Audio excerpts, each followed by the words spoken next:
Buenas noches, bienvenidos, bienvenidas. Gracias por sintonizar como cada lunes La Ley de la Selva aquí en la pantalla de C5N. Hoy, más que nunca, una cita con el análisis y la información. En un ratito va a estar acá sentado Jorge Tayana, el hombre que tiene a cargo repetir en la provincia de Buenos Aires la victoria del 7 de septiembre pasado. ¿Podrá, no podrá? ¿Jugarán los intendentes? ¿Cambiará el resultado como aspira que ocurra el gobierno? En instantes lo vamos a conversar con el ex canciller Jorge Tayana, cabeza de la lista de candidatos a diputados nacionales por el distrito más importante, el más populoso del país, la provincia de Buenos Aires. Pero no todo son las elecciones y tampoco la economía, porque vienen a hablar los docentes universitarios. Pasado mañana va a haber una movilización en todo el país como rechazo al veto a la ley de financiamiento universitario. Acá va a estar en un ratito la secretaria general de la Asociación Gremial Docente de la UBA y vamos a conversar con ella sobre esa protesta y sobre la realidad de los docentes hoy, que por supuesto Laura Carboni conoce y conoce muy bien. Pero acaba de hablar el presidente en cadena nacional. Fue un día eléctrico en los mercados financieros y quiero que arranquemos con este fragmentito de la cadena nacional que a partir de las 21 compartió el presidente. Si respetamos el equilibrio fiscal, si logramos ese consenso básico, tenemos asegurado un crecimiento inimaginable luego de décadas de estancamiento. Si fallamos, volveremos a caer en el pozo de la inflación descontrolada y la destrucción de toda expectativa sobre el país. En este sentido, el presupuesto nacional no es un mero proyecto de ley, es la ratificación de nuestro compromiso inquebrantable con sacar al país adelante. El equilibrio fiscal es la piedra angular de nuestro plan de gobierno y es un principio no negociable que le hemos planteado a la sociedad desde el comienzo de nuestra gestión. No hay en las palabras del presidente, en los 15 minutos y medio que hubo de cadena nacional, ningún registro del cachetazo electoral que sufrió en la provincia de Buenos Aires. Fue un discurso calcado del suyo propio cuando se cumplió un año de la asunción presidencial, cuando dijo, igual que esta noche, lo peor ya pasó. Una frase que también había dicho Luis Caputo en agosto-septiembre del año pasado, una frase que había dicho Mauricio Macri en 2017 en los prolegómenos de la gran crisis que se lo llevó puesto a él y a su intento de reelección. Siempre que nos dijeron lo peor ya pasó a los argentinos era porque lo peor estaba a punto de venir. Y eso lo tiene claro el público, lo tienen claro los mercados y también da la sensación de a ratos que lo tienen claro el propio presidente. El texto que presentó hoy tiene una serie de proyecciones, una serie de supuestos, que es lo que suele ocurrir con los presupuestos nacionales. Este prevé que el año que viene el PBI va a crecer un 4,5%, frente a una realidad de estos últimos 2 meses que es de una economía catatónica, casi sin pulso, casi sin signos vitales. Dice que la inflación anual 2026 va a estar entre el 7 y el 12%.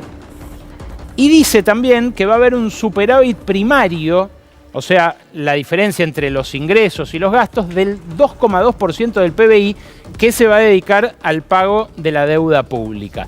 Claro, para que se dé eso, para que se cumpla ese déficit cero que de algún modo vino a prometerle a los mercados el presidente en esta cadena nacional, da por supuesto que la recaudación tributaria va a crecer por encima de la inflación, que la inflación va a ser entre el 7 y el 12%, pero que la recaudación va a crecer un 22%, 10 puntos por encima de la inflación en el peor de los casos que prevé para 2026.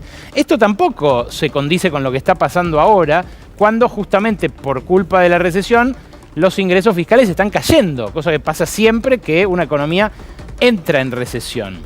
A partir de esos supuestos que les decía se hicieron públicos hace apenas un par de horas en esta cadena nacional, hay promesas que virtió el presidente muy vagas de que las partidas de la salud, por ejemplo, o de las jubilaciones van a superar esa inflación prevista. Pero, número uno, si esa inflación no es la que dice el proyecto, esas promesas van a caer en saco roto. Número dos, si no se cumple la previsión de crecimiento y si hay menos recaudación, lo que dijo hoy y lo que dice el presupuesto, lo que expresa el gobierno en todos lados, es que va a restringir las partidas, o sea que va a primar la regla del déficit cero, a lo Cavallo en 2001, por encima del propio presupuesto que está invitando a discutir a los diputados y senadores. Pero además, y esto no por ello menos significativo, dice que va a aumentar los fondos para la educación o para la salud o para los jubilados el año que viene, pero acaba de recortar en 170.000 millones de pesos las partidas para las universidades y para las provincias. Esto lo hizo en una decisión administrativa de finales de la semana pasada, que se conoció hoy, en vísperas de esta semana clave en el Congreso, donde se van a discutir justamente los vetos a las leyes del reparto de ATN para los gobernadores y de refuerzo de las partidas presupuestarias para las universidades. Claro, si uno mira este proyecto y mira lo que pasó hoy en el mercado cambiario, lo que entiende es que le bajaron el pulgar los mercados al presidente Milei. Fíjense, por ejemplo, cómo quedó después de la rueda de hoy la banda de flotación del dólar y la hoja de ruta de los futuros. No esta placa, Rodo, la otra, la que pusimos a último momento, la del dólar en el mercado spot y el dólar en el mercado de futuros de acá en adelante. Es interesante para ver cómo lo que el mercado prevé, incluso en un contexto muy condicionado por el propio Banco Central, es algo que, no respeta la hoja de ruta fijada por el Fondo Monetario. Fíjate, esta es la banda en la que debería flotar el dólar. Ahora la vamos a achicar y ustedes la van a entender mejor. La azul es la banda superior. La celestita, la turquesa, es la banda inferior. Allí debería fluctuar el dólar en los meses que siguen. Ponela un poco más arriba así se ven los meses justamente y achiquémosla, así vemos la banda. Perdón, pero todo esto son cosas que ocurrieron esta tarde. En ese sendero, en esta franja, debería moverse el dólar. Pero fíjense que los puntos celestes son los que están arriba y son las apuestas del mercado de futuros, o sea, lo que creen los inversores que va a pasar con el dólar a partir de octubre de este año, o sea, a partir del mes que viene.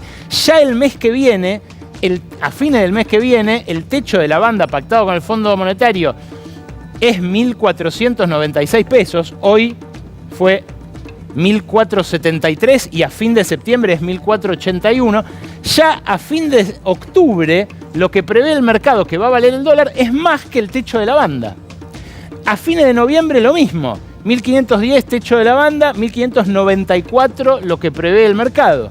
Fines de diciembre, 1.527 el techo de la banda, 1.635 lo que prevé que va a estar el mercado. Y así, todo en adelante, siempre el dólar futuro por encima de la banda de flotación. Esto quiere decir que el mercado cree que apenas sean las elecciones de octubre, el Fondo Monetario y el gobierno van a terminar de aceptar lo que hoy cae de Maduro y van a salir de este esquema devaluando. Ahora bien, toda esa curva está aplastada por los 6.000 millones de dólares que puso el Banco Central en apuestas a esos distintos momentos, jurando que va a vender a esos precios. Claro, después pierde guita, porque si el dólar estaba más que eso, tiene que cubrir la diferencia. Pero ¿se entiende hasta qué punto está todo atado con alambre? Bueno, esos valores intervenidos, aún intervenidos fuera de la banda de flotación, son los que prevé el mercado. Ahora mirá el cuadro que te acabo de pasar, Rodo. Ahora miren ustedes lo que dice el gobierno que va a pasar con el dólar en el proyecto de presupuesto que acaba de presentarse. Estos son los supuestos macroeconómicos de inflación para los próximos años y de dólar implícito en el proyecto de presupuesto. Para 2026, les decía, prevé una inflación del 7 al 12%, esto es fresquito, acaba de llegar al Congreso, lo cual arroja un promedio del 10,1%. Y fíjate, prevé un dólar de 1.423 pesos promedio que está por debajo del que cerró hoy, de los 1.480 que cerró hoy en el mercado oficial. En 2027, que prevén una inflación del 5,9%, también prevén un dólar promedio más barato que el actual. Lo cual ya te muestra que todas las promesas que puede haber hecho en la cadena nacional de recién son promesas sobre el bidet. Son promesas que se basan en una proyección por lo menos audaz. En una proyección en la cual el mercado evidentemente no cree. Si a eso le sumamos que están barriendo bajo la alfombra un montón de deuda que no reconoce el proyecto de presupuesto, bueno, vemos el cariz de las preocupaciones que son realmente en este momento urgentes para el ministro de Economía. Ahora sí, mostrar la de las LECAPs.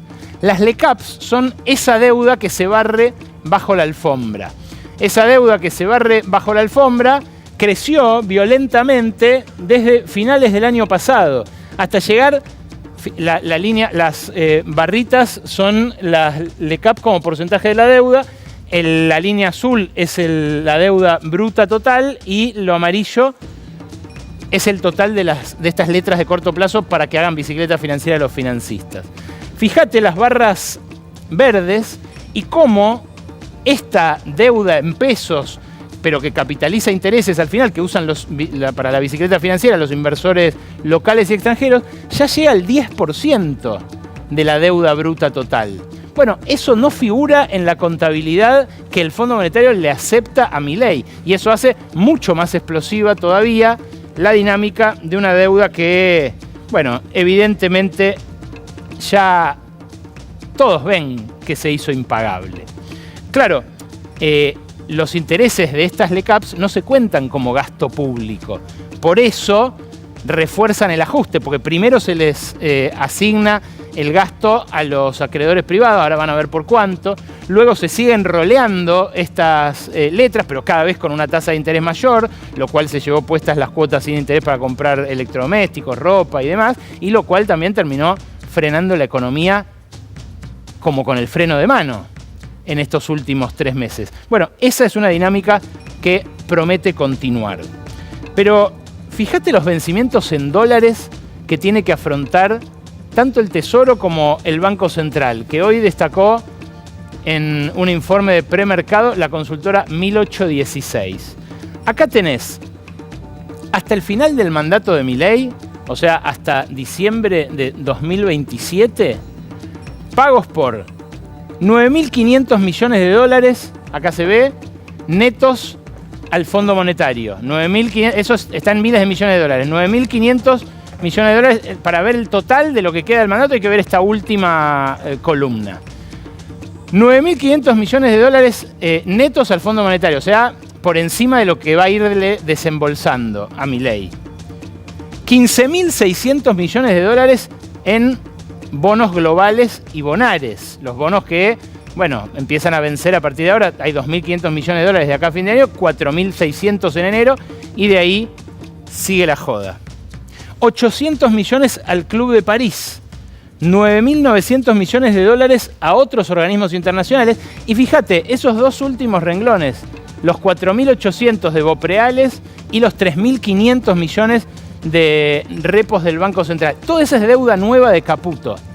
Es, bueno, casi 9.000 millones de dólares que por esta bicicleta financiera y por las alquimias financieras con las que asumió este gobierno, que tan buenas ganancias le dieron el año pasado a los inversores financieros, vamos a tener que pagar todos nosotros de acá a 2027. Esta deuda nueva que se apila sobre la deuda vieja, que empieza a ser impagable tanto lo nuevo como lo viejo, es el elefante en la habitación de un sector financiero que ve que está pasando lo mismo que con Macri, pero a toda velocidad. y que por eso hoy hizo circular tanto esta declaración del hombre que imagina ahora tiene la posta para el próximo periodo, Axel Kicillof. Escuchá lo que circularon. Entonces yo creo que sí, que el Fondo Monetario va a tener que también sentarse en una mesa a hablar de esto. Tienen que sentarse a hablar como hacemos con una deuda que es a todas luces impagable. O que si se paga es con vencimientos que generan, si además te quieren imponer las políticas con las que pagan. Entonces creo que hay que tener una discusión madura con el Fondo Monetario sobre cómo seguir adelante. Y la tendría que tener el gobierno de Milei. Claro, esto que dice Kicillof en realidad es algo que, insisto, todos en el mercado financiero sospechaban, pero que alguien tenía que decir.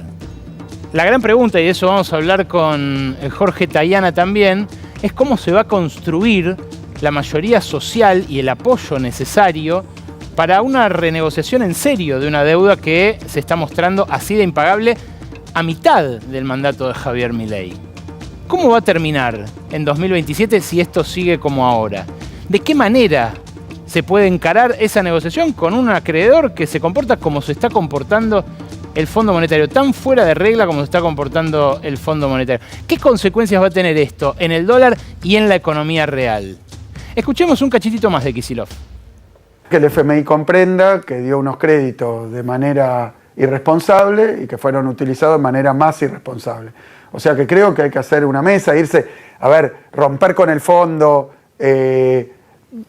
Nada de eso parece tener un fundamento que sea, bueno, vamos ahí de manera simplista y ridícula, vamos a hacer no sé qué cosa y nos vamos a ir de tal lado y de tal otro. Me parece un poco infantil, pero sí lo del Fondo Monetario tiene que comenzar por hacer esa autocrítica que habían hecho con el crédito Macri.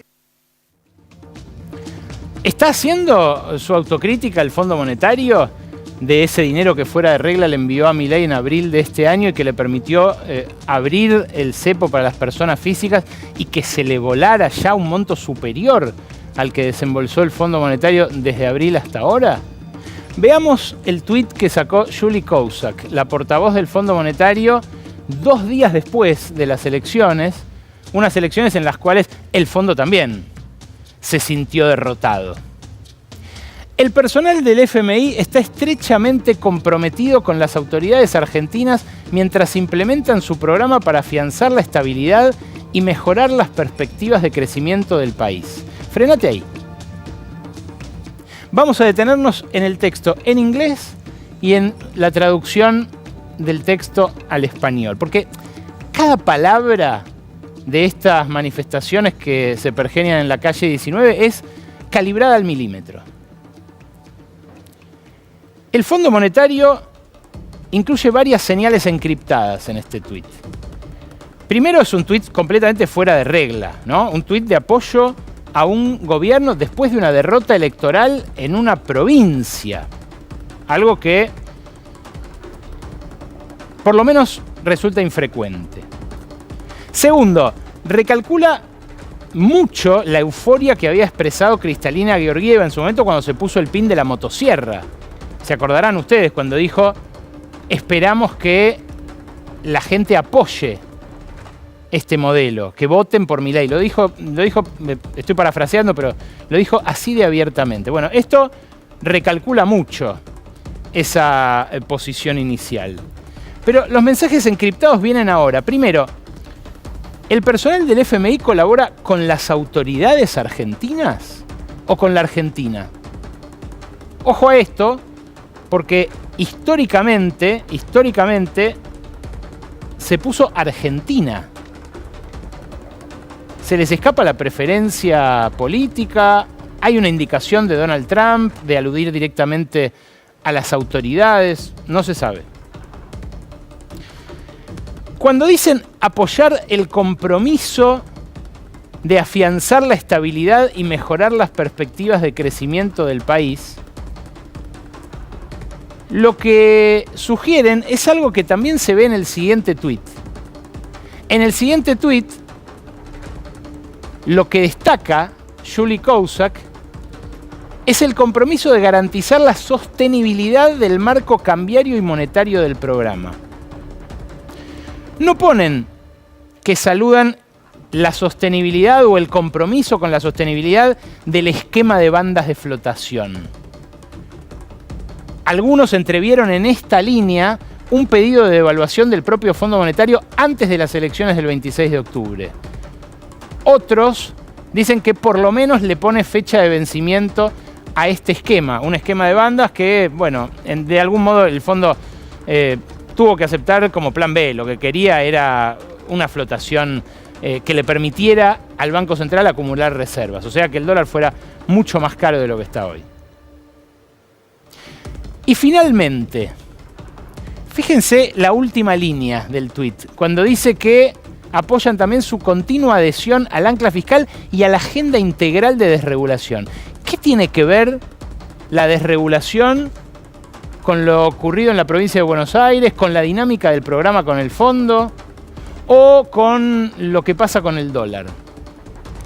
Bueno, acá los más suspicaces vieron, entre los que conocen esos pasillos de la calle 19, vieron una pista del ministro de Economía para el que pide pista el Fondo Monetario. ¿A quién quiere el FMI en el Ministerio de Economía? Yo les puedo garantizar que a Caputo no lo quieren más. Caputo fue despreciado por el fondo siempre desde aquella experiencia en 2018 cuando, bueno, lo cuenta Morales Solá este fin de semana, Christine Lagarde directamente le dijo, apenas empezó a usar los dólares del fondo para vendérselos baratos a los argentinos ricos, le dijo, yo con este señor no hablo más, pongan otro. Bueno, el favorito de siempre del Fondo Monetario es Federico Sturzenegger. Y de él parece hablar este tuit cuando menciona la agenda de desregulación en un contexto en el que nada que ver. Claro, hay algo más. Federico Sturzenegger, durante los años en los que no estuvo en funciones, porque él ya estuvo 3 veces en cargos así de importantes, en los años en que no estuvo en funciones, él dice que enseñó en Harvard, que se la pasó en universidades, fue consultor del fondo y es un consultor muy querido en el Fondo Monetario. Casi de la casa, te diría que lo consideran. Al ministro Caputo y a sus colaboradores más estrechos le deben estar picando las orejas por estas horas porque el fondo está teniendo conversaciones paralelas, además de con el Palacio de Hacienda, con otros funcionarios de la administración Milei. El coloso, como le dice Milei a Sturzenegger, cree, igual que Milei, que hay que acelerar hacia el paredón. No hay en él un atisbo de recálculo. Y esto ya se veía apenas 72 horas antes del terremoto político bonaerense, cuando decía esto en una cumbre de financistas. Y también un comentario que hago respecto al panel de los gobernadores, y que también está siempre esa cosa del diálogo, ¿no? Y yo creo que, por supuesto, la gente tiene que hablar y tiene que haber una conversación, y la conversación tiene que ser para resolver, trabajar juntos los problemas y resolverlos, pero cuidado con el diálogo como una cosa que tiene que estar siempre ahí, porque muchas veces el diálogo es el mecanismo para bloquear las reformas. Yo todavía no encontré la manera de dialogar con alguien que recibe un privilegio y que uno viene a decirle que le va a sacar ese privilegio. No sé qué tipo de diálogos uno puede entablar. Fíjate qué contradictorio esto de Sturzenegger con lo que anunció después de las elecciones Milei, ¿no? Que iba a abrir mesas de diálogo. Bueno, lo que dice Sturzenegger es que no hay diálogo posible y que con los gobernadores no hay una conversación franca. No se queda ahí. También dice que son ellos o el abismo. Menciono estas dos leyes para que se entienda que acá no hay más que dos opciones políticas. Está la opción del kirchnerismo o está la opción política de La Libertad Avanza. Porque yo no sé si por síndrome de Estocolmo, porque coinciden ideológicamente, esa franja del medio, ese hilito del medio, siempre funciona al kirchnerismo. Entonces, o se quiere cambiar o no se quiere cambiar. Claro, o se quiere cambiar o no se quiere cambiar es algo que podía funcionarle al Fondo Monetario cuando todavía creía que poniéndole esta inyección de guita, a Milei le iba a ir bien en las elecciones, pero no le fue bien. Y lo que aceptó el Fondo Monetario fue hacer algo absolutamente extraordinario, absolutamente fuera de su estatuto, fuera de las reglas que rigen su funcionamiento. El acuerdo de abril de este año, ese que aparece abajo en amarillo como Extended Fund Facility, aumentó la deuda de Argentina con el fondo porque se apiló con el que aceptó el Frente de Todos para refinanciar el de Macri, que es este stand-by inicialmente. Esta placa, este gráfico, así como lo están viendo, está en el Staff Report del Fondo Monetario de cuando le aceptaron entregar estos 20.000 millones de dólares en cuotas a Milei. En cuotas, pero casi todo al principio, porque ya recibió 14.000 de esos millones de dólares. Ahora, fíjate vos lo que aumenta ahí, cómo aumenta verticalmente y cómo pretenden que se pague con el correr de los años, a lo largo de los próximos 10 años, pero de manera, bueno, constante y sonante. Por eso figuraban los 9.500 millones de dólares de pagos netos hasta el final del gobierno de Javier Milei, exclusivamente al Fondo Monetario. Porque el Fondo Monetario quiere cobrar. O por lo menos dice que quiere cobrar. Y mientras tanto impone sus reglas de juego para todos los aspectos de la economía. Si el gobierno no acumula reservas, al Fondo Monetario le deja de cerrar esta cuenta. Pero igual depositó. Depositó sabiendo que estaba muy por encima de esa línea punteada, que es lo que normalmente le permitirían a un país tomar del Fondo Monetario. Claro, Argentina ya era el principal deudor del fondo, el nuevo préstamo aumentó la exposición del fondo a la Argentina y ahora de algún modo están atados en su suerte Milei y Kristalina Georgieva. Pero en la evaluación de riesgo que hizo para entregar este préstamo fuera de regla, el propio fondo escribió esto, escuchá. La capacidad de pago depende fundamentalmente de la adopción temprana de medidas políticas y de la implementación sostenida de un plan de estabilización que permita alcanzar los objetivos de acumulación de reservas. O sea, esto se puede pagar solo si el Banco Central acumula reservas, cosa que no hizo. Al revés, perdió reservas desde firmado aquel acuerdo. El escenario es muy complicado porque el gobierno incumplió la meta de reservas y el Fondo Monetario dejó hacer, pero pensando en que ganaba las elecciones. Y en septiembre, por lo menos, salió derrotado. Si sale derrotado el oficialismo, ahora de vuelta en octubre, el Fondo Monetario va a ver quemarse todos los papeles. Y esto, bueno, es algo que tranquilamente podía preverse. Como dice el financista Javier Timerman, socio de AdCap. Escúchalo. Vos tenés que tomar en cuenta, cuando haces un plan económico, que vos tenés elecciones cada 2 años. No tomarlo en cuenta me parece una irresponsabilidad total. O sea, pensemos un poco. O sea, vos diseñaste un plan económico, pero en 2 años tenés elecciones. ¿Te va mal? Tenés que tener la capacidad, primero tenés que tratar de evitar a toda costa que te vaya mal, buscando acuerdos, consensos, no jugar todo a todo o nada. Y después, una vez que... Y también pensar que la gente vota con el bolsillo en un país castigado. Bueno, claro, podía preverse que había elecciones cada 2 años, ¿no? A Caputo puede no gustarle, de hecho él dice que no le gusta, pero son las reglas de juego actuales. ¿Qué pensarán los inversores de un Milei que dice ¿soy yo o es el abismo? Lo explica también Timerman. Si vos escuchás, bueno, ustedes escuchan el discurso de Milei, y yo lo dije en un programa de televisión, esto, en Moreno, de cierre de campaña, vos sos un inversor y te da miedo. Milei te dice, se puede ir todo a la mierda si no me votan. Eso es lo que dijo Milei. Claro, claro. ¿Qué hace? Una moneda al aire. Pero el inversor, ¿qué hace? Pensá, estamos nosotros 3. Somos los que tenemos que decidir si invertimos o no en la Argentina. Vamos a escuchar al presidente a ver qué dice. ¡Cucas! Sí, sí. Acá tenemos el peligro Cuca, el soviético. ¡Chao! Salgo corriendo. Bueno, no son solo los inversores financieros los que están espantados, también son los empresarios del mundo real, de la economía real. El equipo de investigación de la Ley de la Selva, que integran los investigadores del Mirador de la Actualidad del Trabajo y la Economía, un grupo de economistas heterodoxos rosarinos que trabajan realmente sobre bases de datos muy interesantes, procesó los balances presentados por las grandes compañías que cotizan en bolsa ante la Comisión Nacional de Valores. El que más me impactó es el de Molinos. Molinos hace una comunicación a sus prestamistas, a sus inversores, donde dice esto: hay una moderada mejora del poder adquisitivo en la primera mitad de este año, que es el periodo que cubre este balance, aunque todavía lejos de alcanzar niveles previos a la recesión.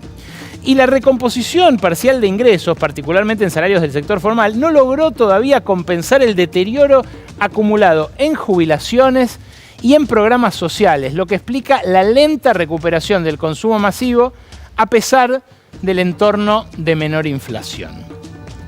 Molinos, esta es la Molinos de los Pérez con Punk, parece una editorial de la Ley de la Selva. No, es una empresa líder en alimentos. Claro, no es la que más guita perdió. Fíjate este ranking elaborado justamente por el MATE de las empresas con peores resultados netos. Las empresas con peores resultados netos tienen a Molinos ahí, entre las que, si querés, la zafan. Ahí está IMSA, ahí está Capex, ahí está Sociedad Comercial del Plata, todas con cerca de 20.000 millones de pesos de resultado neto negativo. Ahí aparece Citrícola San Miguel, ahí aparece Ledesma, ahí aparece Los Grobo. Ahí aparecen petroleras como Pan American, con pérdidas netas también en la primera mitad de este año. Aparece la petrolera de Urnequian, Compañía General de Combustibles, la Telecom del Grupo Clarín, Celulosa Argentina, que directamente le pidieron la quiebra esta semana. Claro, estas son pérdidas mucho más grosas que las que registra Molinos. Imagínate lo que dicen esos balances.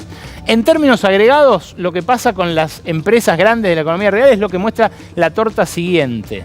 Ahí vas a ver, en comparación con el año pasado, cuáles ganaron menos, cuáles perdieron y cuáles tuvieron una mejora en sus resultados. Solo una de cada 10 mejoró su resultado operativo. Un 44% de ellas, casi la mitad, tuvo pérdidas y un 46% vio una caída en las ganancias entre la primera mitad del año pasado y esta. Es algo que se repite en todas partes, pero que, por supuesto, pagan antes que nadie los laburantes. Este gráfico que vas a ver a continuación muestra las últimas grandes crisis comparadas y la destrucción del empleo pyme industrial en cada una de ellas. Fíjate, ahí tenés el 2018 de Macri, en todas se toma el periodo inicial y los siguientes trimestres. Al cabo de 8 trimestres de crisis, en el caso de Macri, había perdido un 11% del empleo. En el caso de, un 12% del empleo. En el caso de Milei, un 11%. En el caso de la recesión de 2008, un 10%.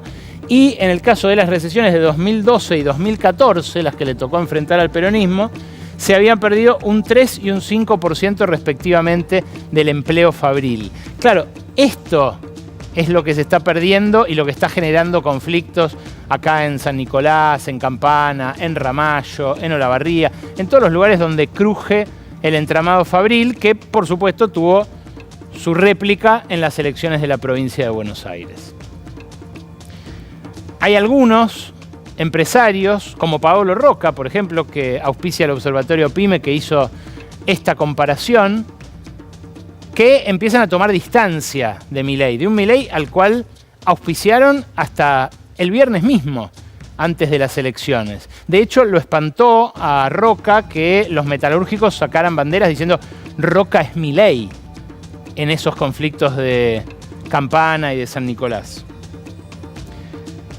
Hay algunos, en cambio, que se mantienen fieles a la motosierra, fieles a la ultraderecha. Es el caso de Marcos Galperín, que la emprendió directamente contra Axel Kicillof la semana pasada misma, cuando dijo falsamente que la provincia le acababa de aplicar un nuevo impuesto, el impuesto a los ingresos brutos, que en realidad lo que hacía era adherir a un sistema que ya rige en 21 provincias, donde el que factura con Mercado Libre se ve afectado por las mismas retenciones que el que tiene una cuenta en un banco y cobra a través de un banco.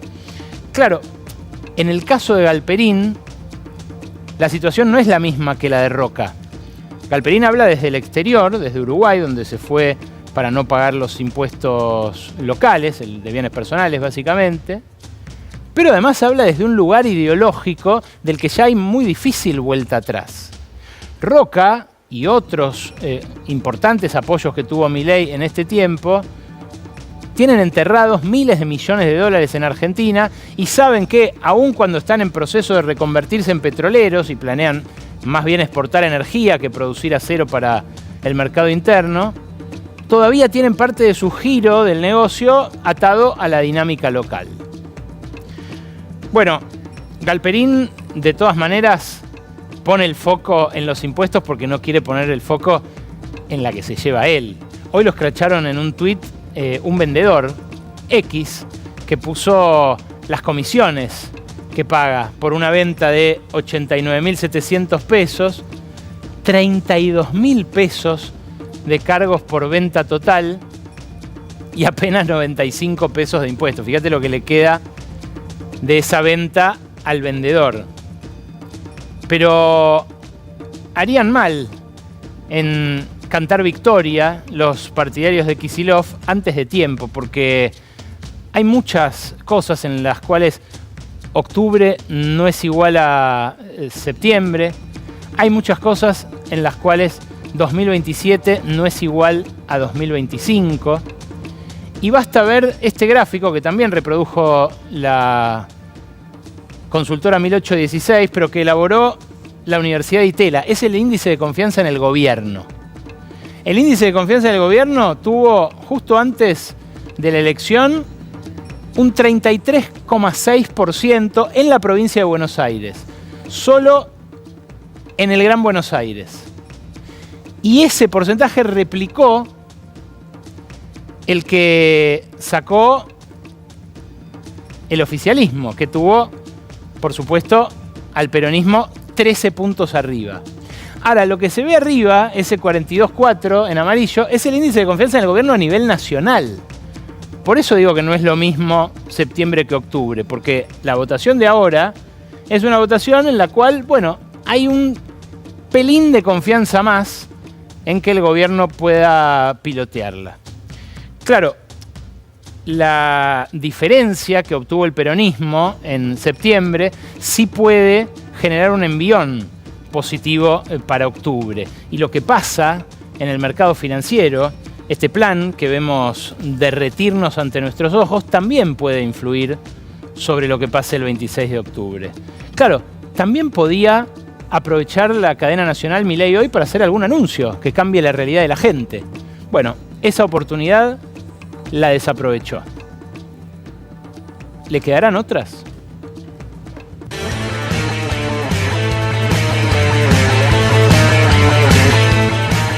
Es un gusto recibir a Jorge Tayana, candidato en primer término a diputado en las próximas elecciones de octubre. Gracias por venir, Jorge. No, gracias, Alejandro, por la invitación. Ex canciller, además, Jorge Tayana, un hombre con muchísima experiencia, militante de toda la vida. ¿Crees que se puede repetir el resultado que tuvo, por lo menos en la provincia de Buenos Aires, el peronismo en octubre? Espero que sí, y espero que lo superemos, pero eso hay que construirlo, es decir, no es una cosa predeterminada. Mi visión, hablando con los compañeros, las compañeras, con los analistas, los consultores que siguen estos temas, muestran que lo que ha habido es un gran voto castigo en la provincia de Buenos Aires al gobierno de Milei. Ese voto castigo hace menos de 2 años fue al propio peronismo. Uh-huh. Y una parte de ese voto castigo ahora ha retornado al peronismo. Pero ese es un retorno, yo diría, lábil. Es un retorno que tiene que consolidarse. ¿En qué sentido? Bueno, que tiene que hacerse más sólido, no es un voto, lo que hemos tenido es un amplio triunfo, pero que está vinculado a la decepción y al castigo al gobierno. O sea, nosotros tenemos que demostrar algunas cosas más para mantener ese voto y para consolidarlo. ¿Y te parece que el presidente jugó con su cadena nacional de hoy? No, me parece que hoy ha hecho lo que ha hecho desde el comienzo, es decir, nosotros o el diluvio. Es decir, no hay otra alternativa, o hacen lo que yo propongo, o todo esto no solo van a venir los peronistas o los kirchneristas, sino que va a volar todo por los aires, culpa de que no se aplica el plan que se debe aplicar. O sea, ¿y no puede funcionar eso como extorsión al electorado? ¿Qué pensás? a mí me da la impresión que no, porque creo que estamos de mal en peor. Y creo que la idea de que esto es un mal momento, porque estamos haciendo el sacrificio, pero va a mejorar, no parece ser, no parecería estar pasando, como decía un paisano, da la impresión que le ha ido mal. Claro, ya, vos decís que la gente ya se expidió sobre eso en septiembre. Por lo menos en septiembre en la provincia de Buenos Aires, muy claro, y además yo creo que esto va a funcionar de alguna manera con un efecto tipo paso. O sea, el efecto en la provincia de Buenos Aires no solo va a tener que ver con la provincia de Buenos Aires, sino que va a tener un impacto nacional, porque hasta hace algunos meses, pocos, ni muchos de los propios peronistas creían en la posibilidad de ganar. Yo creía que podíamos ganar. No alegremente y superficialmente por optimista, sino porque veía que la política del gobierno nos llevaba a una ruina segura. La discusión era el tempo, es decir, explota antes o se le cae antes de las elecciones o después. Bueno, se le empezó a derrumbar antes. ¿Y qué crees? Perdón, ¿qué crees vos que puede pasar con quienes también juegan en la elección, que son los intendentes, los peronismos de cada lugar, la Libertad Avanza y el PRO de cada lugar? Ellos lo que dicen es, ya jugaron en septiembre, porque ahí se jugaba la suya, los concejales, por ejemplo, y ahora no van a apoyar tanto. Bueno, no, yo no creo eso. Yo creo que los intendentes, que tienen un conocimiento político bastante importante y que obviamente le dan una prioridad grande a mantener su representatividad en su propio distrito, pero al mismo tiempo tienen conocimiento político y saben que una derrota peronista o un triunfo de la Alianza en octubre van a arrasar. O sea, ¿qué va a hacer la Alianza si gana en la provincia de Buenos Aires? La va a intervenir, le va a hacer la vida, ya le hace la vida imposible a Axel, pero sería una cosa despiadada. O sea, no tienen dudas que su propia suerte está atada a la suerte del peronismo en estas elecciones, y en el caso de la provincia de Buenos Aires es muy claro esto. Creo que también va a tener efecto en otras provincias, pero en las otras provincias es más, puede ser diferente, puede haber más matices, más ¿Qué peso le asignás al escándalo de las coimas de Karina Milei? Mucho. Es que lo que pasa es que son 5 o 6 cosas que convergieron. Uno, la arquitectura financiera, la macro está solucionada. Bueno, cualquiera se da cuenta que no está solucionada. No, el gráfico del dólar saliéndose de la banda. El dólar se sale, es elocuente, ¿no? Los intereses vuelan. O sea, la macro tiene, la inflación está baja, sí, porque no utilizan el sistema nuevo y siguen considerando los servicios subsidiados. O sea, el señor no lo pone en marcha en la nueva tabla que tiene.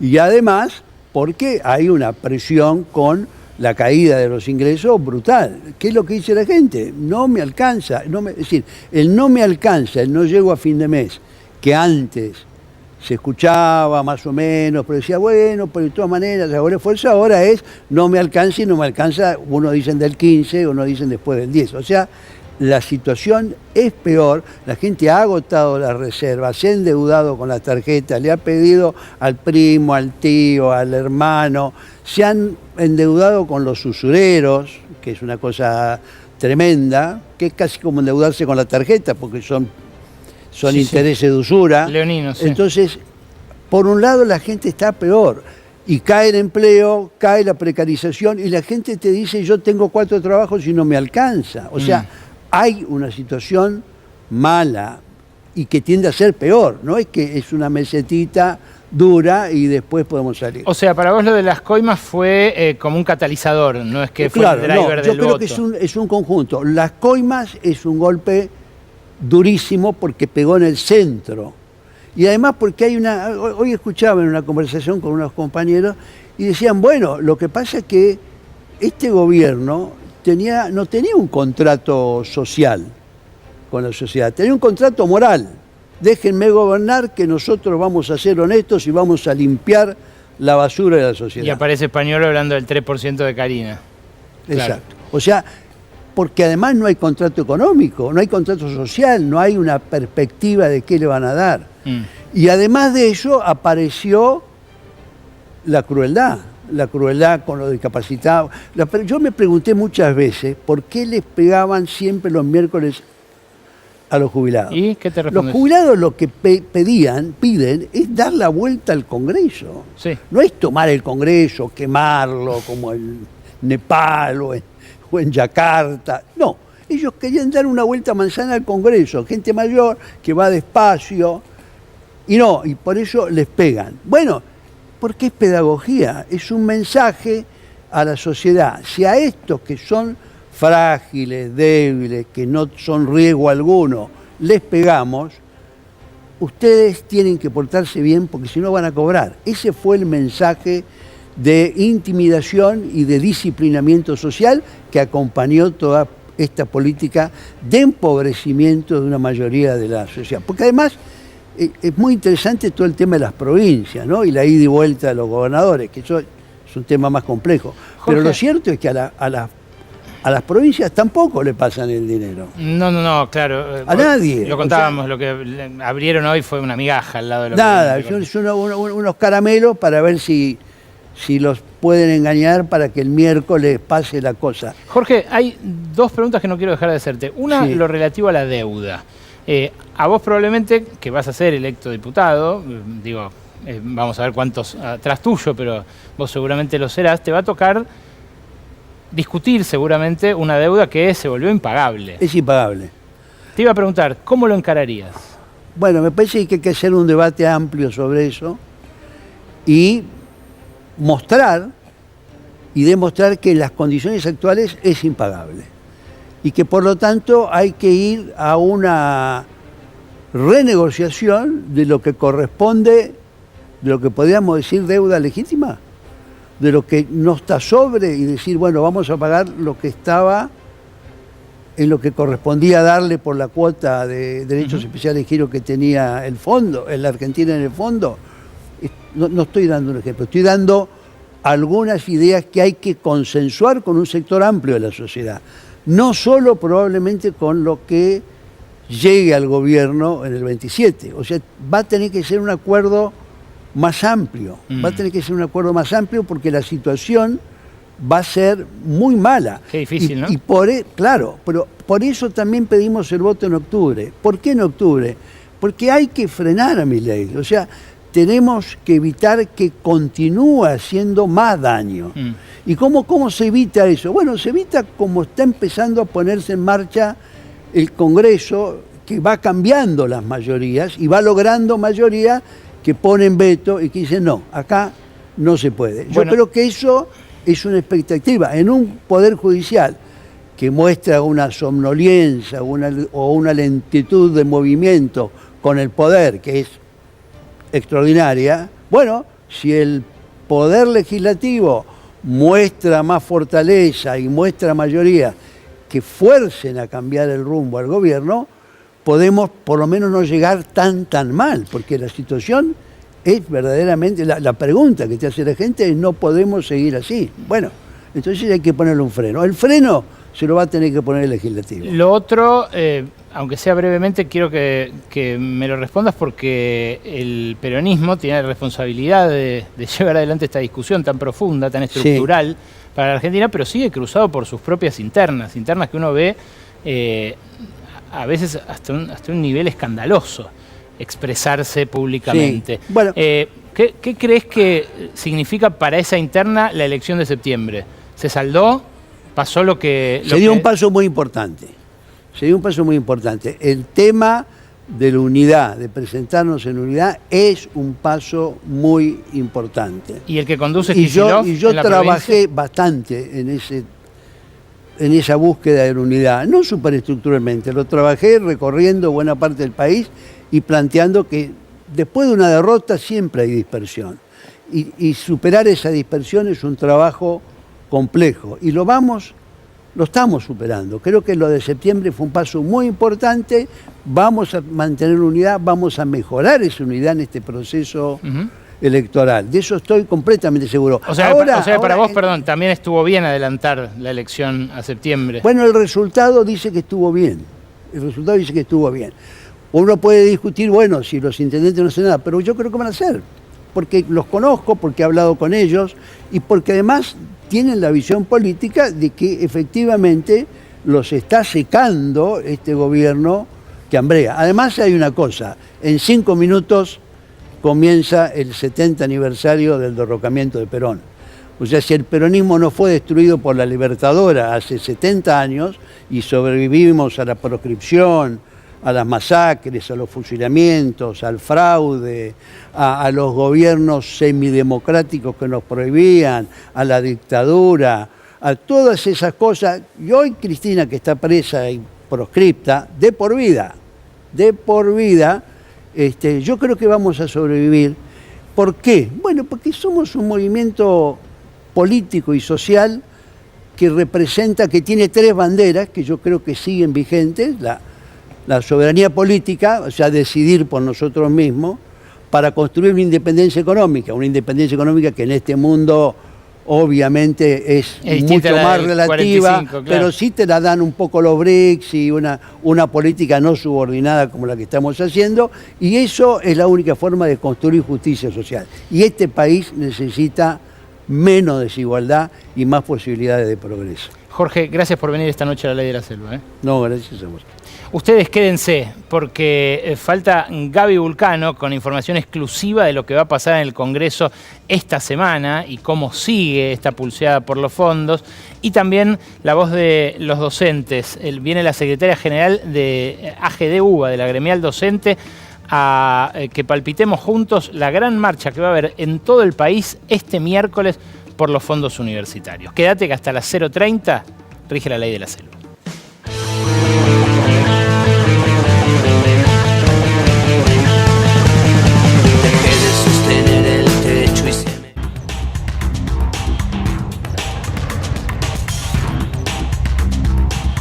Buenas noches, Vulcano, ¿cómo estás?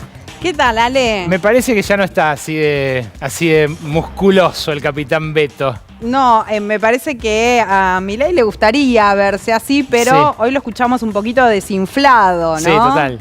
Lo escuchamos desinflado con este debate que se va a venir en el Congreso, que tiene que ver con el presupuesto 2026. Hay que ver si efectivamente se va a avanzar con eso, porque por lo menos las anteriores veces no consiguieron que se apruebe, ni siquiera al oficialismo le interesó demasiado que se apruebe el presupuesto. En lo que sí está muy preocupado el gobierno es en lo que va a pasar este miércoles, Ale, en la Cámara de Diputados, donde se va a tratar un temario muy extenso.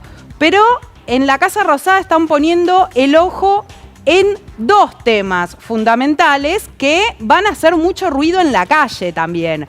Por un lado, lo que tiene que ver con el financiamiento universitario y por el otro, lo relacionado a la emergencia pediátrica. Sabemos que en las calles van a estar reclamando desde las universidades públicas para que se pueda ratificar la ley de financiamiento universitario, y por el otro lado va a haber también mucha gente movilizándose, sobre todo trabajadores y trabajadoras del Garrahan, por lo que es la emergencia pediátrica. Claro, básicamente ahora, la emergencia pediátrica es fondos para el Garrahan, exactamente, ¿no? Sobre todo está puesto el ojo en este hospital que, hay que recordar algo que es una obviedad, atiende a niños y niñas de distintas localidades, distintas provincias de nuestro país.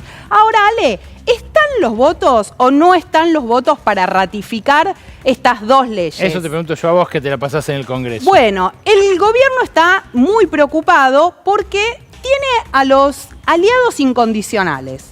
¿Quiénes son los aliados incondicionales? Básicamente son, obviamente, los de su propia bancada de La Libertad Avanza. Ya vamos a ver que tuvo algunas fugas en la última sesión, pero sobre todo a los diputados del PRO. Claro. Que algunos dicen, bueno, ya son oficialistas a esta altura. Lo cierto es que todavía no forman parte de ningún interbloque con La Libertad Avanza y vienen acompañando. Pero, momentito con esto. ¿Cuántos son?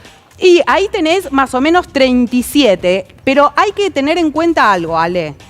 Hay varios del PRO que se vienen desmarcando. Ajá.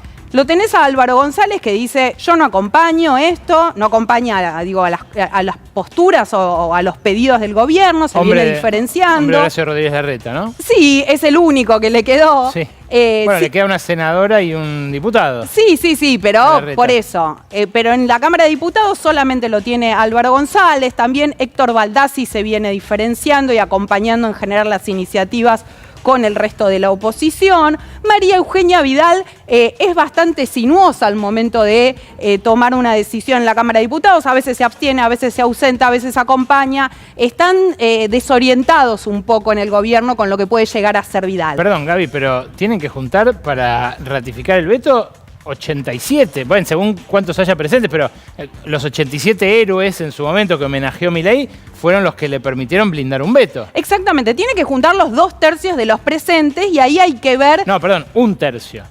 Sí, bueno, la oposición tiene que juntar los 2/3 para ratificar la ley. Lo que se vota es la ratificación de la ley y obviamente el gobierno necesita 1/3 para poder blindar el veto. Ahora, en ese sentido... Yo te digo, para el financiamiento universitario, según lo que los números que dieron en la votación, le faltó un voto a la oposición para reunir los 2/3 y poder decir, bueno, nos quedamos tranquilos que si se repite ese número vamos a poder ratificar la ley. Esto es el tratamiento de la ley, no el del veto. Lo que no viene, del veto. Lo que viene ahora es el tratamiento del veto. Sí, de la ratificación de la ley se va a discutir ahora. Y en lo que tiene que ver con emergencia pediátrica, sí se consiguió votar por más de los 2/3. Ahí te diría que es donde la oposición está más tranquila. Ahora, yo te decía con los diputados del PRO, ¿qué pasa? Donde hay más dudas es lo que puede llegar a ser Silvia Lospenato, que hasta ahora se ausentó. La diputada Lospenato sabe que va a votar, pero no quiere que se sepa, no difundió, no quiso decir hasta el momento cuál va a ser su postura. Perdón, Lospenato pidió el voto para ser legisladora porteña en las últimas elecciones acá, donde fue derrotada por Adorni, mal derrotada con el doble de votos, ¿no? 30-15, pero es todavía hasta el 10 de diciembre la representante en la Cámara de Diputados de un distrito que tiene una universidad muy importante, que es la UBA. Sí. ¿Vos decís que está por votar en contra de la UBA en medio de una movilización gigantesca como la que va a haber el miércoles? La opción que puede llegar a tomar es la de ausentarse, cosa que ya hizo, o de abstenerse. Veo difícil que vaya a votar en contra de estas leyes porque hasta el momento no lo hizo, pero en el gobierno se empiezan a preguntar, ¿y qué pasa si vota a favor? No la pueden contar como alguien que puede llegar a funcionar como una aliada. Eso es algo que les preocupa. Vos me dirás, bueno, es una diputada del PRO, ¿no? Pero empiezan a mirar y dicen también, ¿qué pasa con los diputados que responden a Alfredo Cornejo? Estamos hablando de Lisandro Nieri y de Pamela Verasay, dos mendocinos. Se supone que Cornejo va junto con La Libertad Avanza, ¿no? Se supone que va con La Libertad Avanza, pero también en algunas de estas votaciones decidieron ausentarse. Cuando se ausentan claramente tampoco quieren quedar votando junto al gobierno. En esto es algo que el gobierno necesita sí o sí en este caso que los acompañen. Claro, necesitan que rechacen la ley. Estaba pensando que también en la Universidad de Cuyo debe haber grandes protestas y tampoco le será muy gratuito o inocuo a un legislador mendocino votar en contra de los fondos para la educación superior, ¿no? Sí, y es algo que preocupa en todas las provincias, Ale, y sobre todo el gobierno que empieza a decir, algunos que eran aliados en estos dos temas no quieren pegarse a nosotros porque justamente son temas muy sensibles, como vos decís, las universidades públicas están en distintas provincias, el Hospital Garrahan, como decíamos antes, atiende a niños y niñas de distintas partes de nuestro país. Y después están también, ¿qué pasa con los diputados del MID, Falcone y Sago, que van y vienen con el gobierno? Recordemos que los dos eran diputados de La Libertad Avanza, ingresaron con el oficialismo, bueno, después se separaron y se ausentan, se abstienen. Les pregunté y me dicen, todavía no sabemos qué vamos a hacer. Así que en el gobierno están diciendo... ¿Qué harán finalmente el miércoles? Sí, sabe antes, Sago. ¿Son los únicos que no saben qué van a hacer? No. ¿Hay más? Hay más. A ver. Los radicales con peluca. Ale, capaz que te acordás de ellos. Sí, Rodrigo Loredo. No. Él todavía nunca oficializó la peluca, si se quiere. Ok. Los radicales con peluca decidieron, bueno, están en otra de las placas, que son estos diputados radicales que se sacaron fotos rápido con Milei, que aparecieron diferenciándose de lo que votaban en la Unión Cívica Radical. Que hay que decir, claro, hay que decir que la UCR, lo que tiene que ver con financiamiento universitario y emergencia pediátrica, en general acompañaron todos el bloque de la Unión Cívica Radical. Y en este caso, los radicales con peluca tienen posturas distintas, porque todos terminaron cerrando en términos electorales distinto, digamos. Perdón, ¿los radicales? Sí, los radicales. Los radicales de la reforma del 18, los radicales de la educación superior, laica, sí, Ale. Pública y gratuita. Sí, acá tenés a 6 de ellos. Arjol, Campero, Servi, a Monti, a Picat y Tournier, que también les consulté y todavía no saben qué van a hacer. Mañana van a tener una reunión y ahí van a definir qué hacen. ¿De qué provincias son, Gaby? Bueno, tenés acá algunos que son de Misiones, como es el caso de Arjol.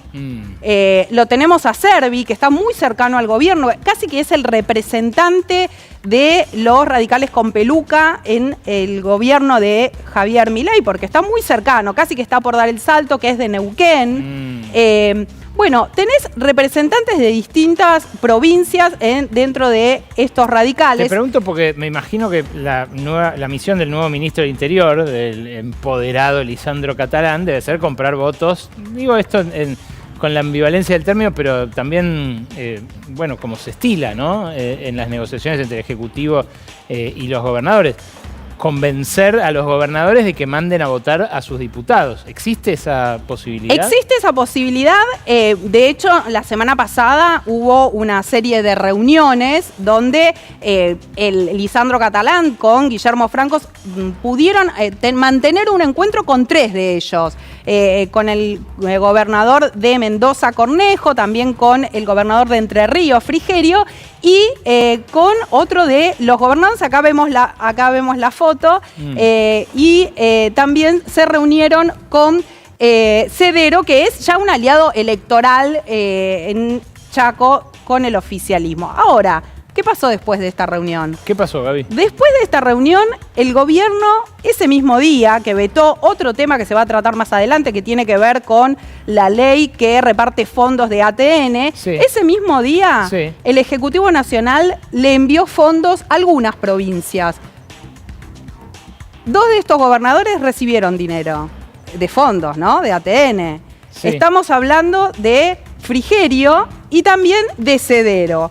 ¿Cuánto recibieron cada uno de ellos? Bueno, en el caso de Frigerio, 3.000 millones de pesos. Nada. En el caso de Cedero, 2.500. 2 millones de dólares. Pero recibieron también otros 2 gobernadores. Estamos hablando de Hugo Pasalacua de Misiones, 4.000 millones de pesos. Y de Puyaro, que hoy figuran entre los gobernadores opositores a este gobierno. Estamos hablando de los gobernadores no peronistas, con 3.000 millones de pesos. Yo sé que esto es un gesto que marca un descongelamiento, pero el jueves le recortaron 130.000 millones de pesos a las provincias. O sea, pensar esto como una concesión, me parece a mí, es ser concesivo, es ser generoso. Más que una concesión, parece una migaja. Bueno, en relación a esto, Ale, hay algunos diputados que responden a estos gobernadores que están en duda. Uno de ellos son un grupo de gobernadores misioneros, que se los conoce como los misioneros. Legisladores misioneros. Sí, diputados misioneros que forman parte de los aliados del gobierno, que ahora están en duda porque se ausentaron en las votaciones, tanto en la de emergencia pediátrica como en la de financiamiento universitario. Entonces, la duda del gobierno es, ¿habrá alcanzado los fondos que le enviaron a Pasalacua para que en lugar de ausentarse, arrimen el voto, voten en contra de estas dos leyes? Qué bueno que es que estés haciendo este informe, Gaby, con nombres y apellidos, así de detalladamente, con las preguntas que te estás planteando, porque imagino que su recorrido en redes sociales va a ser pedagógico para un montón de votantes en distintos distritos. Y Ale, lo último, que tiene que ver con este bloque que se armó en las últimas semanas. Estamos hablando de diputados que eran de La Libertad Avanza, sí, y que ahora no tienen jefe. Ah, sí, a uno de estos, Carlos de Alessandro, se le arrimó un empresario en el evento de los 80 años de Clarín en el Colón y le dijo, esto es game over, ¿no? Ya está, chocaron contra el iceberg. Y el chabón lo miró y le dijo, sí, tranquilizador. Son diputados que no tienen jefe. Son los diputados sin jefe político, que no es más Milei, pero tampoco responden a ningún gobernador, y eso le genera más preocupación al gobierno, porque además son diputados que hasta hace muy poquito eran aliados justamente del gobierno, aliados, claro, eran parte del gobierno. Estamos hablando de Pagano, de D'Alessandro, de Gerardo González y de Lourdes Arrieta, que ya se separó hace tiempo.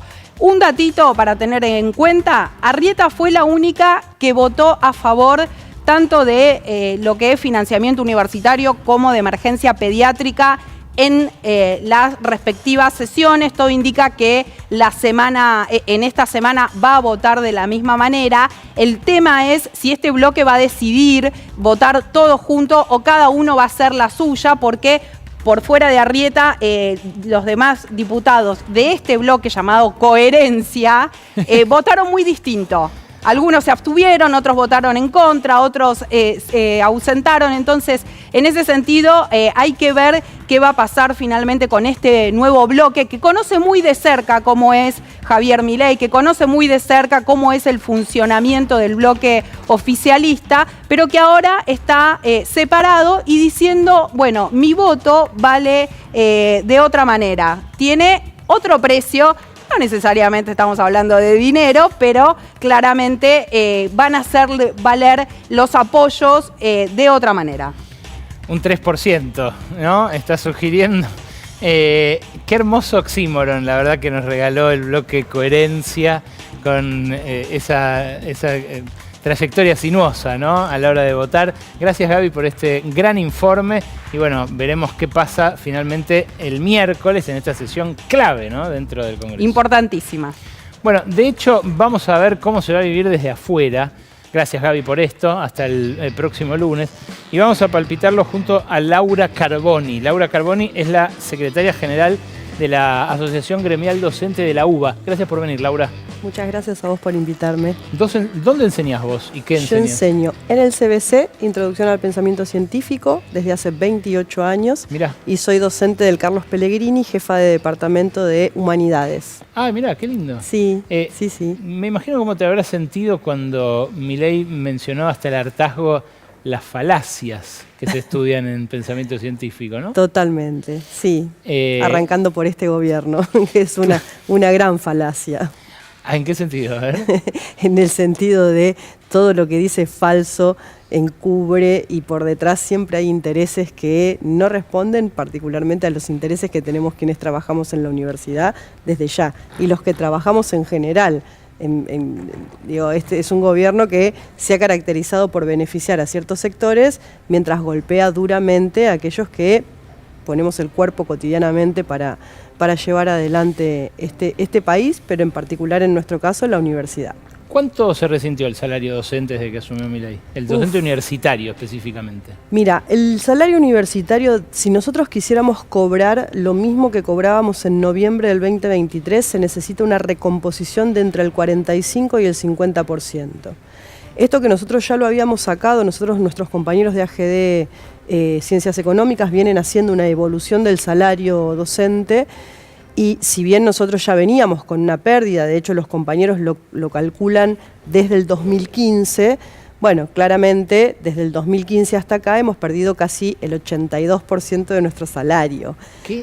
Sí, así como lo escuchás. Te invito a que mires lo que han producido los compañeros, que es maravilloso y a veces triste también, porque cuando uno mira esos números se da cuenta del derrumbe que hay de nuestros salarios, pero de noviembre en adelante es de un 45%. Perdón, en 2015 no era una panacea ser docente universitario en Argentina, ¿eh? No, para nada. No es que era como No sé, como en Brasil, no digo, ni siquiera digo Estados Unidos o Europa. Hay otros países donde se jerarquiza mucho más el trabajo del docente universitario, que es en general gente que estudió un montón de tiempo, ¿no? Totalmente, gente que se forma, gente que dedica mucho tiempo a la investigación. Pero es interesante porque cuando este gobierno presenta en el boletín oficial el veto, ellos mismos reconocen que la pérdida salarial es de 45 puntos. Con lo que es interesante ver que, a pesar de que ellos reconocen que esta es la pérdida, los magros aumentos que han dado hasta el momento no llegan al 1,3%, que creo que es lo máximo que nos han dado este año. Claro. Los aumentos, que además son absolutamente unilaterales, porque no hay paritarias hace un año, no hay diálogo con el gobierno, es decir, que el gobierno toma la decisión de que nos va a otorgar un 1,2, un 1,3 o un 1% por mes, y con eso, de alguna manera, resuelve un poco la situación para él. Este obviamente. Deterioro salarial está generando que se vayan profesores, que se vayan del país o que se vayan a las universidades privadas. Está generando tres cosas muy importantes. La primera es, como vos decís, las renuncias. El CIN ha contabilizado que hay 10.000 renuncias de docentes en todo el país, y es un problema porque eso desarma equipos de cátedra, equipos de investigación, y que incluso que se vaya un docente y venga otro, se vaya y venga otro, también interfiere en la formación de los estudiantes. Lo segundo que te encontrás es que hay pluriempleo. Vos le hiciste una entrevista el cuatrimestre pasado a un docente de Córdoba que contaba que cuando salía de dar clases en la universidad agarraba el auto y hacía Uber. Bueno, esto se está replicando en muchos docentes que para poder llegar a un salario que más o menos le permita vivir, tiene que tener otros trabajos. Y si vos tenés una dedicación exclusiva, en la universidad la dedicación exclusiva significa que vos solamente podés trabajar para la universidad. Un salario que no está llegando, un titular con dedicación exclusiva hoy tiene un básico de 1.300.000 pesos, un básico. A eso le falta la antigüedad, que puede sumar un poco más, pero después los descuentos que le tenés que hacer, que son obra social, jubilación, es decir, que el salario que está cobrando también un titular, entonces... Vale un palo y medio y no podés trabajar otra cosa. Exacto, entonces ¿qué pasa? Esos docentes dejan la exclusividad, se quedan con lo que son los cargos más bajos, como los cargos de ayudante de primera simple, claro, para poder tomar trabajos en otros lugares y de ese modo poder completar un salario que les permita, no te digo comprar libra, pero de alguna manera pagar el alquiler, viajar, comer, etc., y seguir formándose, obviamente. Claro, es un desguace que parece deliberado. Sí. Contame del miércoles, ¿qué crees que va a pasar? ¿Qué clima palpitás en la universidad? ¿Va a haber estudiantes? ¿Va a haber docentes que se movilicen? La universidad parió, diría yo, la más grande de las movilizaciones que hubo en el gobierno de Milei, que fue el año pasado, ¿no? Sí, totalmente. Mira, nosotros nos venimos desde AGDUA preparando desde hace un tiempo. De hecho, la semana pasada estuvimos con clases públicas durante toda la semana en las facultades, pero el día miércoles específicamente concentramos clases públicas desde las 9 de la mañana y hasta las 6 de la tarde en Plaza de Mayo. Lo vi. Estuvimos ahí todo el día.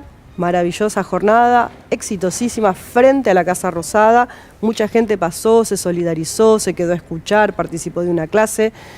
Al día, cuando estábamos volviendo de esa jornada, nos enteramos inmediatamente que había salido el veto, algo que sabíamos que iba a ocurrir. No teníamos ninguna confianza en que el gobierno, muy a pesar de que había agitado su autocrítica post resultados electoral del día domingo, bueno, al día siguiente, jueves a las 7 de la mañana, en todas las sedes tenías asambleas intergremiales, interclaustros, clases públicas, aplausazos, corte de calle, y después por la tarde, bueno, nos enteramos que en la asamblea de Filo los estudiantes, el movimiento estudiantil decidió ocupar la facultad por lo menos por 24 horas. Pero no es algo que se limite al activismo, a los delegados, a los docentes, a los estudiantes que están más comprometidos. Es carne del alumno promedio. Sí, yo hoy, por ejemplo, estuve en la sede de Paternal muy tempranito a las 7 de la mañana. Sí. Con muchos docentes juntamos cursos y tuvimos un diálogo con los estudiantes, una suerte de asamblea autoconvocada. Contamos un poquito cuál era la situación. También tratamos de desmitificar algunas de las cosas que se dicen, como que, por ejemplo, hace poco efectivamente se le dio a la Universidad de Buenos Aires unos 33.000 millones, creo que son, de pesos, que el mismo secretario de Políticas Universitarias está agitando en redes de cómo mirá la plata que le damos a la UBA, y aún así, bueno, quiero decir que esa plata fue destinada para los hospitales universitarios, no para el funcionamiento de la universidad. El Clínicas, que no es por lo ejemplo, mismo. que se El cae a Clínicas, pedazos. el ROFO, el Lanari, Claro. es decir, son hospitales que además de ser hospitales que atienden, ahí adentro se produce investigación y a su vez son hospitales escuela, porque en el caso del Clínicas, los compañeros que estudian medicina van a hacer sus prácticas y cursan materias allí también. Y fue muy interesante porque los estudiantes estaban, cuando nosotros hablábamos, la mayoría éramos compañeras docentes, preguntaban, pero ¿y esto cómo es? ¿Pero y qué es lo que pasa? No tenían mucha claridad de lo que significaba una ley y un veto. Entonces tuvimos, la verdad es que, un intercambio durante toda la jornada. Yo estuve en Paternal, estuve en Plaza Jusey en las clases públicas que se hicieron de medicina. Hubo un corte en económicas que, bueno, se tomó una parte del carril de Córdoba, de Avenida Córdoba, para dar algunas clases públicas. Y después estuvimos en una conferencia de prensa a las 3:30 de la tarde en el Congreso junto a los trabajadores del Garrahan.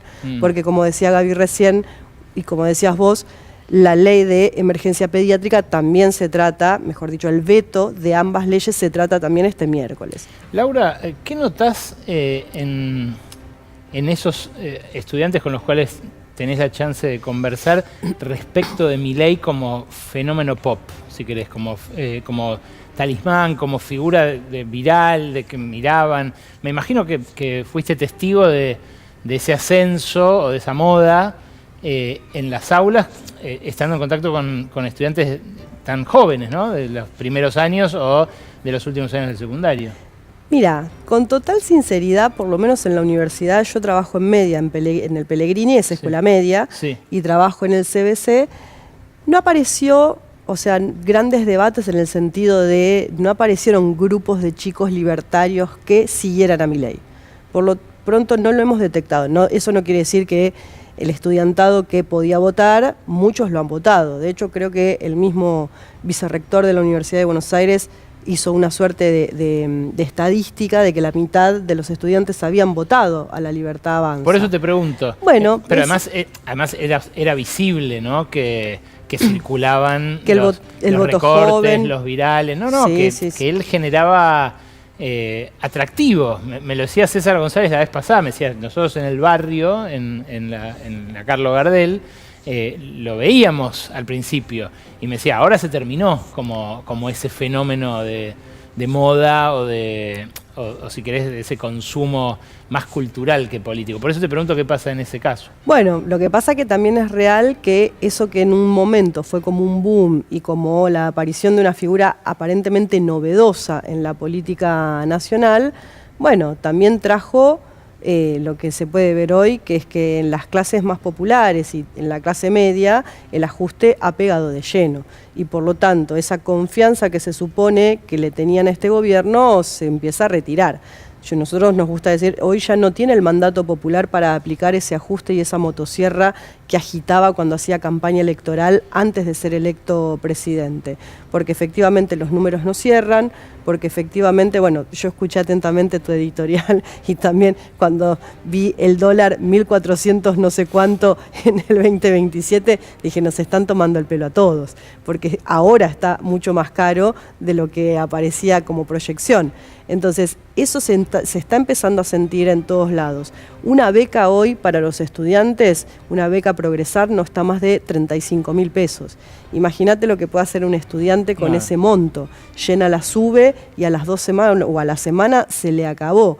Entonces, eso que en algún momento aparecía como algo novedoso y encumbrado incluso por un sector de jóvenes, varones particularmente, eso sí lo hemos detectado en la escuela secundaria, a veces los debates entre los grupos adentro del aula eran muy significativos, desde dónde venían los apoyos hacia Milei, pero hoy como que lamentablemente, digo también, esos pibes que pusieron mucha confianza o depositaron mucha confianza, comienzan como a restarle apoyo, pero a la vez a también quedarse un poco al margen de lo que es el debate político.